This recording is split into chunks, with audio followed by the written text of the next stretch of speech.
An exciting newcomer to the British Hillclimb scene is making its debut at Harewood this weekend. This is Wallace Mingus in his new DJ Firestorm, powered by a 2.7 litre Cosworth XD IndyCar V8.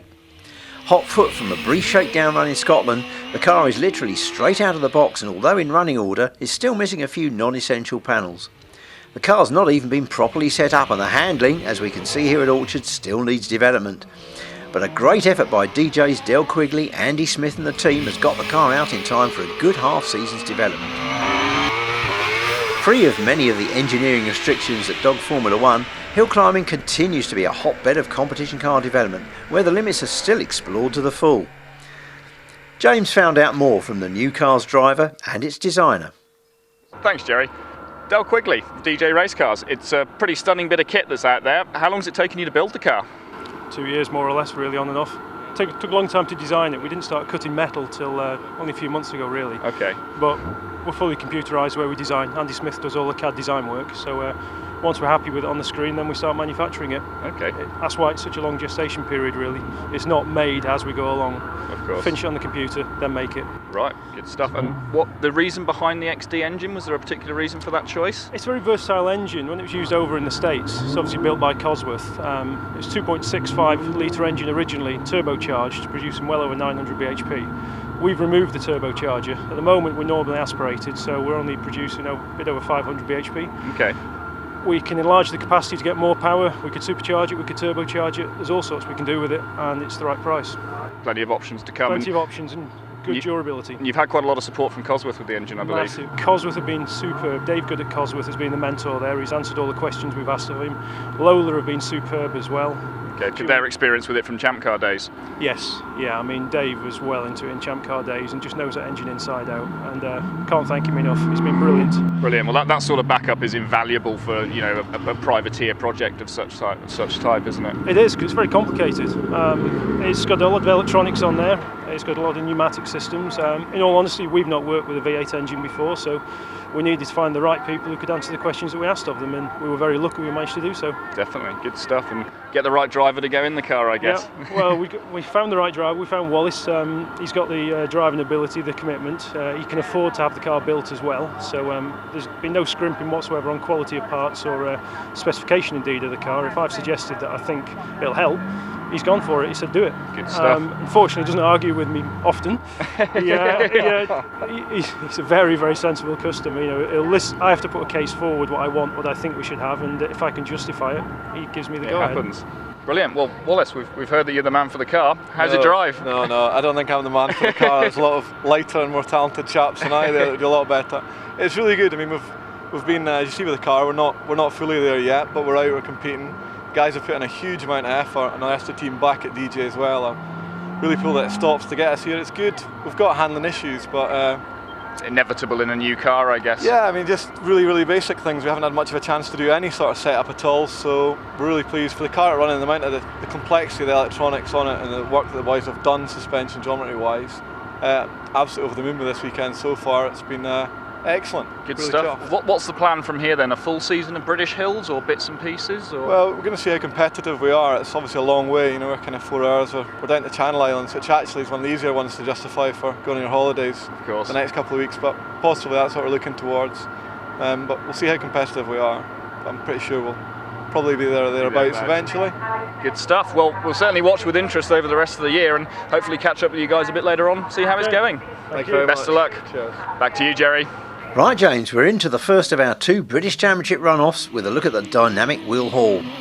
The Force Hayabusa's launch off the start line was one of the best of the day and Hall's determined to capitalise on that. This opening runoff was before he'd set that new 1600cc racing car record that we saw earlier, but he's building up to that with a runoff time that's unofficially inside the old mark. It'll leave him with a useful 7th place finish, 2 places ahead of Rivaline and Price. As we've seen before, Derek Young has had more than his fair share of problems this year with the biomethanol-fuelled Gould V8. But he's back on the points train again at one of his favourite hills and makes the top half dozen with a hard-working 6th place at the end. But sadly it seems only a temporary respite from Derek's gearbox problems. He fails to make the cut for the second runoff and remains in 8th place on the championship table.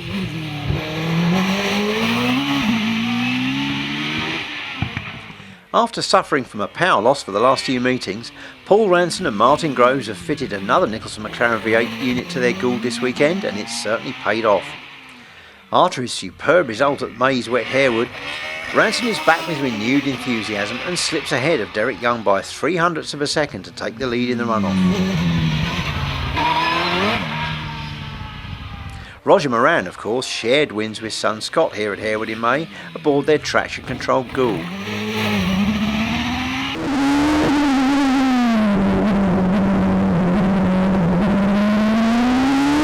12 years after taking the British title, he's back on his best form for some while. It's another inch-perfect run from Roger, and he snatches the lead from Ranson. Still in 4th place on the championship table, Chris Merrick is desperately trying to put serious championship points between himself and the on-form Moran Senior.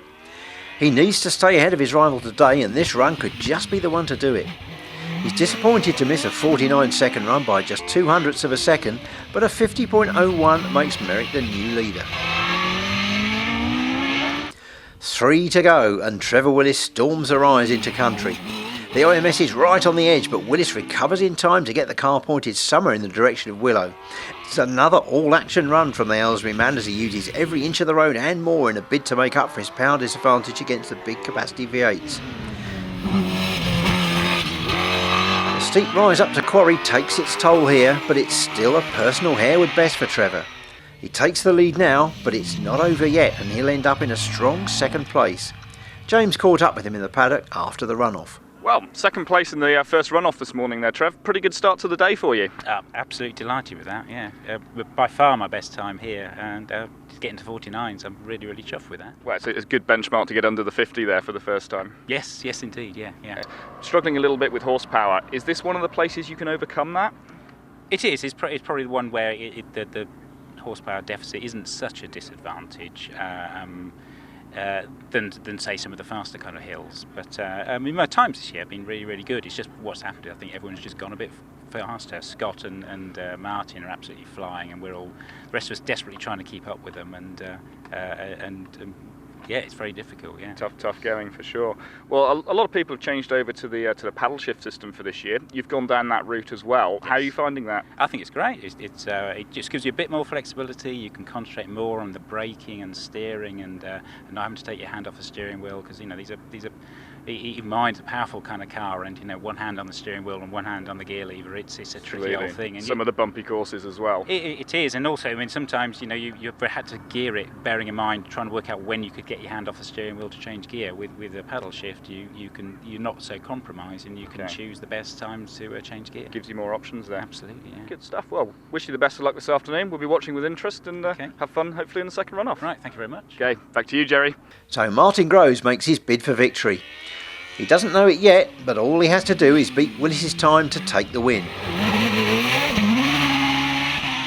Final runner Scott Moran is destined to finish out of the points after a traction control wheel sensor comes adrift. As always, Groves gives it everything, and after Willis has already unofficially beaten the class record on his run, he goes one better to take his 7th win of the year. Martin Groves, victory in the first runoff there this morning. Pretty good start for you. Yeah, we needed that one really. A couple of wins behind Scott until that run off, so that's pulled one back. So just one behind now. Obviously, with him having problems, not the sort of way I would have wanted to win it, but I'll take any that are going at the moment. Absolutely. So you're back in the lead of the championship now, 5 points up, I think. Yes, I suppose with him having a 0, then it would put me 5 points ahead, wouldn't it? So yeah, but altogether the car feels a lot better now. We had an engine problem at Doon, which Nicholson McLaren have helped us rectify. The car feels much fitter now. Excellent. So they've sorted the problem. Was it engine out job, or was it something you could sort out software-wise? No, engine was out of the car immediately after Doon, and we put an engine back in the car on Thursday evening. So a bit of a tight schedule, but absolutely. Well, these things always are, though, aren't they? Indeed, indeed. Good stuff. Well, it certainly sounds sweet out there. We'll be watching with interest this afternoon. Best of luck for the 2nd runoff. Cheers, James. Thanks. Thanks a lot. Back to you, Jerry. He may have racked up 4 championship points and broken the class record, but Will Hall didn't have things all his own way. A broken drive shaft blew his chances in the 2nd runoff, so this quick spin in practice was no problem at all. Hall's sparring partner Ian Price had no such problems, and after qualifying for the 2nd runoff level with John Bradburn's Gould V8, he really put the hammer down with British points at stake. It's another typical on-the-limit run from Inan. He doesn't know any other way, but that's a big tail slide at Orchard which loses time. After Price's single point for 10th place, the battling duo leave Harewood on level points. The on-form Roger Moran leaves the line for his final run of the day in the second run-off. It's his best of the day, but it's just that tantalising tenth of a second away from the Harewood target that everyone aims for, a 49-second run. But that's still quick enough for Roger to lead the way until the last couple of qualifiers come to the line. We're down to the top three and Trevor Willis launches the OMS PowerTech off the line for the last time this weekend during the final run-off. That superb run from Roger Moran still leads the way, but after his PB in the first run-off, Willis has the bit between his teeth. This time it's not to be and he just fails to match Moran's time. Now it's Martin Groves. As well as needing this win to increase the pressure on Scott Moran, he would also draw level with the legendary Roy Lane's all-time best total of 90 British run-off wins. Locking wheels into the S's, this is total commitment from the 3-times champion. He's renowned for pulling one out of the bag when it really counts, and he's looking for another 49-second run. With a rear wheel on the grass out of Farmhouse, the Gould rockets up Quarry Straight and into the lead to do just that, 1/100th of a second quicker than his opening run-off win. Martin Groves, 49.53, just 100th quicker than this morning. Do you think it's going to be enough? I have my doubts. Right, okay. A good run generally? Yeah, well, it's a little bit back-endy. I think the hot temperatures causing a little bit of oversteer, but all good fun. Well, let's wait and find out Scott's time. Of course, if you do get this run-off win, you'll equal Roy Lane's record of 90, so best of luck for that. We're riding with the British champion on the last run of the day. Apart from the wheel sensor glitch on Scott's opening run-off, the car has been running faultlessly all day. His father has got another 15 points in the bag after his day's work, but so far Scott has scored a big fat 0 and lost his championship lead to rival Martin Groves. This one has to count if he's to claw back his advantage. Up into country, and with the traction control now fully operational, the Gould seems to be on rails as Moran turns into Willow. Instant response from the Nicholson McLaren V8 hurls the car towards Orchard, and it's as sure-footed as ever through the tightest section of the course. Through the farmyard and up into Farmhouse Bend, Scott feeds in the power as he keeps it tight to the left-hand curbing. 126 miles an hour up Quarry Straight is identical to Groves' speed. Can he find that little extra through Quarry? He can, and 49.51 not only sets the pace for the day, but beats his rival by 2/100ths of a second in the closest finish of the year. A breathless Scott can now breathe again as he coasts back round the paddock to his number 1 spot, where James is waiting for him, microphone in hand. Scott Moran, fantastic win by 2/100ths there. Got to be pleased with that. Yeah, it was only just round this last corner. Bit on the edge then. Just a bit, yeah. Good stuff. Well, the damage, the 49.51 against 49.53. A bit disappointing not to be a record. It felt like it should have been, but never mind. Hey, the win's the win. Got 10 points in the bag. Well done. Okay. So as his fellow competitors gather round to congratulate him, Scott Moran pulls another one back. As this seesaw championship battle passes the halfway point, Martin Groves leads the way by just 4 points. The consistent Trevor Willis is in a fairly safe 3rd place, but Roger Moran is edging closer to the 4th place Chris Merrick. Join us after the break for more top hill climb action as the British Championship travels south to glorious Devon and Wiscombe Park.